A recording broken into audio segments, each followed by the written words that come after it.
రాజశేఖర రెడ్డి గారి నిర్నాక్షిలో అయితే నాకు సమాన భాగం ఉందో అదే సాక్షిని వాడుకొని ఈ రోజు నా మీద వ్యతిరేకంగా మీరు ఇంత దూషిస్తారా? ఇంత ఘోరంగా వ్యవహరిస్తారా? ఇంత నీచంగా ప్రవర్తిస్తారా? ఇంత అవసరం ఉందా? ఇంత నీచానికి దిగజాల్చాల్సిన అవసరం ఉందా? ఈరోజు వ్యక్తిగతంగా మాట్లాడాల్సిన అవసరం ఏముంది అని అడుగుతున్నా. నేను ఇష్యూల మీద మాట్లాడుతున్నా. మీరు స్పెషల్ స్టేటస్ కోసం ఎందుకు కొట్లాడలేదు అని నేను నిలదీస్తున్నా. మీరు పోలవరం కోసం ఎందుకు కొట్లాడలేదు, ఎందుకు తేలేదు అని నేను అడుగుతున్నా. బీజేపీతో మీకు దోస్తీ ఉంది, మీరు బానిసలుగా ఉన్నారు. మనకు రాజధాని ఏమైంది, మన బిడ్డలకు ఉద్యోగాలు ఏమైనాయి, కనీసం క్రాప్ ఇన్సూరెన్స్ కూడా ఎందుకు లేదు అని నేను ప్రశ్నిస్తుంటే ఒక్కసారైనా ఒక ఇష్యూ మీద మీరు సమాధానం చెప్పకుండా రోజుకొక జోకర్ చెప్పిస్తారు. అది మళ్ళీ సోషల్ మీడియాలో మొత్తం పబ్లిసిటీ ఇచ్చుకుంటారు. బుద్ధి, ఇంగితం, జ్ఞానం ఏదైనా ఉందా? ఇంత నీచానికి దిగజారాలా? విలువలు, విశ్వసనీయతలు అని పెద్ద పెద్ద మాటలు చెప్పారు కదా, మరి మీకు లేవా విలువలు, విశ్వసనీయతలు? ఆలోచన చేయాలి. తెలుగు ప్రజలు పిచ్చోళ్లు కాదు, అన్ని గమనిస్తున్నారు, అన్ని చూస్తున్నారు. నేను రాజశేఖర రెడ్డి బిడ్డను. పులి కడుపున పులే పుడుతుంది. రాజశేఖర రెడ్డి రక్తం నాలో ప్రవహిస్తుంది. నేను రాజశేఖర రెడ్డి బిడ్డ వైఎస్ షర్మిలా రెడ్డి. నా పేరు ఇదే, నా ఉనికి ఇదే. ఎవరు కాదన్నా, ఎవరు అవునన్నా, ఎవరు గీ పెట్టినా నేను వైఎస్ షర్మిలా రెడ్డి.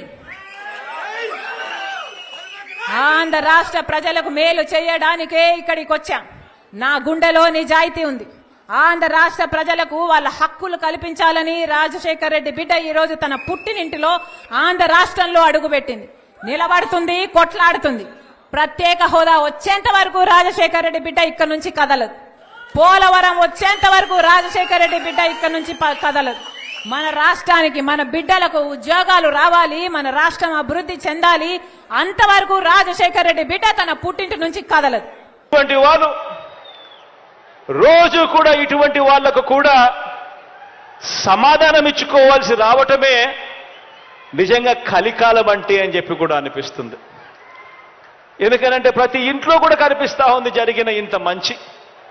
అయినా కూడా రోజు అబద్ధాలు, రోజు మోసాలు, రోజు ఈ మాదిరిగానే వాళ్ళు ఎక్కువ మంది వాళ్ళు ఉన్నారు కాబట్టి, వాళ్ళ వైపునే పత్రికలు ఉన్నాయి కాబట్టి, వాళ్ళ వైపునే టీవీ ఛానళ్ళన్నీ ఉన్నాయి కాబట్టి వాళ్ళు ఏమి చెప్పినా చెల్లుబాటు అవుతుంది అని చెప్పి వాళ్ళు రోజు అబద్ధాలతో వండించడం, ఆ అబద్ధాలతో వండించిన దానికి కూడా సమాధానాలు చెప్పుకోవాల్సిన పరిస్థితి అనంటే దీన్నే కలికాలము అని అంటే. ఏ మంచి చేయకపోయినా కూడా, ఏ స్కీములు కూడా ఆయన అమలు చేయకపోయినా కూడా కేవలం మోసాలే ఆయన చేసినప్పటికీ కూడా చంద్రబాబుకేమో స్టార్ క్యాంపెయినర్లు దండిగా మంది ఉన్నారు. స్టార్ క్యాంపెయినర్లు అంటే బాబును కోసం చంద్రబాబును భుజానెత్తుకొని మోసే ముఠ చాలా మంది ఉన్నారు ఆయనకు. ఆయన ఏ మంచి చేయకపోయినా, ఆయన ఏ స్కీములు ఇవ్వకపోయినా, ఆయన మోసాలే చేసినా కూడా ఆయన గురించి డంకా బజాయించేందుకు, ఆయనను భుజాన ఎత్తుకునేందుకు చాలా మంది స్టార్ క్యాంపెయినర్లు చంద్రబాబు నాయుడు గారికి ఉన్నారు. పక్క రాష్ట్రంలో, మన రాష్ట్రంలో ఎవరు ఉండరు, పక్క రాష్ట్రంలో ఉంటారు. వాళ్ళ ఇళ్ళు, వాళ్ళ సంసారాలు, వాళ్ళ కాపురాలన్నీ పక్క రాష్ట్రంలోనే ఉంటాయి. పక్క రాష్ట్రంలో పర్మనెంట్ రెసిడెంట్గా ఉన్న దత్తపుత్రుడు వీళ్లకు ఒక స్టార్ క్యాంపెయినర్ అయితే, పక్క రాష్ట్రంలో పర్మనెంట్ రెసిడెంట్గా ఉన్న ఆ చంద్రబాబు నాయుడు గారి వదిన గారు, ఆయన పక్క పార్టీలోకి వెళ్ళి చంద్రబాబుకు మరొక స్టార్ క్యాంపెయినర్. చెప్పాల్సిన పని లేదు, ఆయన వదినంటే అందరికీ తెలిసే ఉంటుంది అనుకుంటా.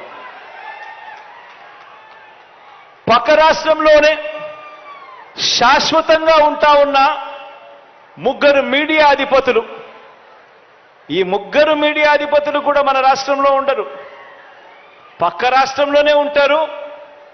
అక్కడే వాళ్ళు శాశ్వతంగా ఉంటారు.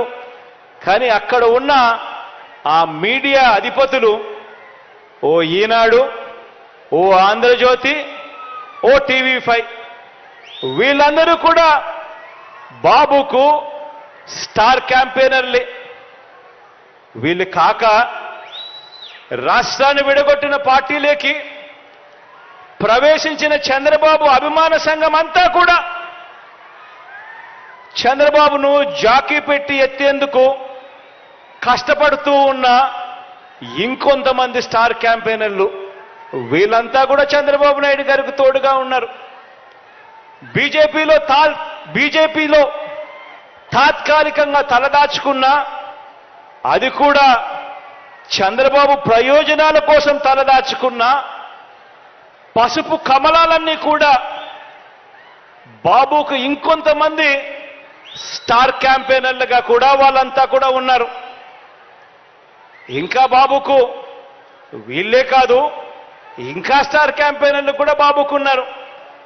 అమరావతిలో బాబు భూములకు బెనామీలు ఉన్నట్టే మనుషుల్లోనూ ఇంకా ఇతర పార్టీల్లోనూ కూడా రకరకాల రూపాలలో చంద్రబాబు నాయుడు గారికి బినామీలు ఇప్పటికీ స్టార్ క్యాంపెయినర్లుగానే కొనసాగుతా ఉన్నారు.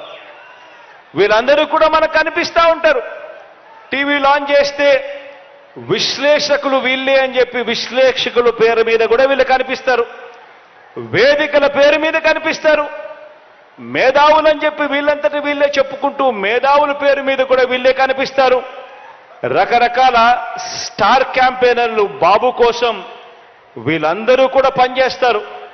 కారణం దోచుకోవడం, దోచుకున్నది పంచుకోవడంలో వీరందరూ కూడా భాగస్వాములే. కానీ ఆశ్చర్యం ఏమిటో తెలుసా?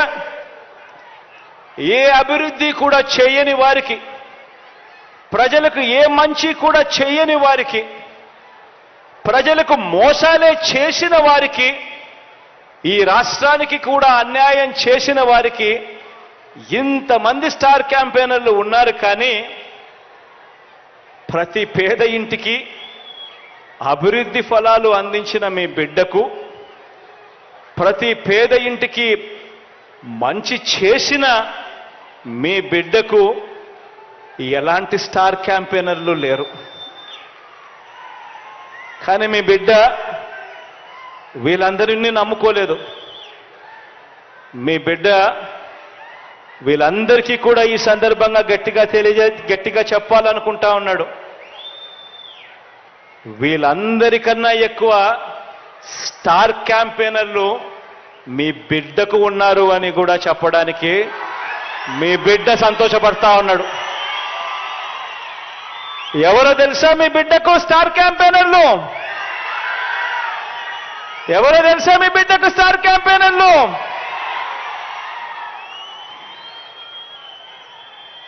ఈ జెండాలు జతకట్టిన వారంతా కూడా అనుకుంటున్నారు మీ బిడ్డకు స్టార్ క్యాంపెయినర్లు లేరని. వారికి నాకు తేడా ఏమిటో తెలుసా? కుట్రలు కుతంత్రాలతో జెండాలు జతకట్టడమే వారి ఎజెండా, జనం గుండెల్లో గుడి కట్టడమే మీ జగన్ ఎజెండా.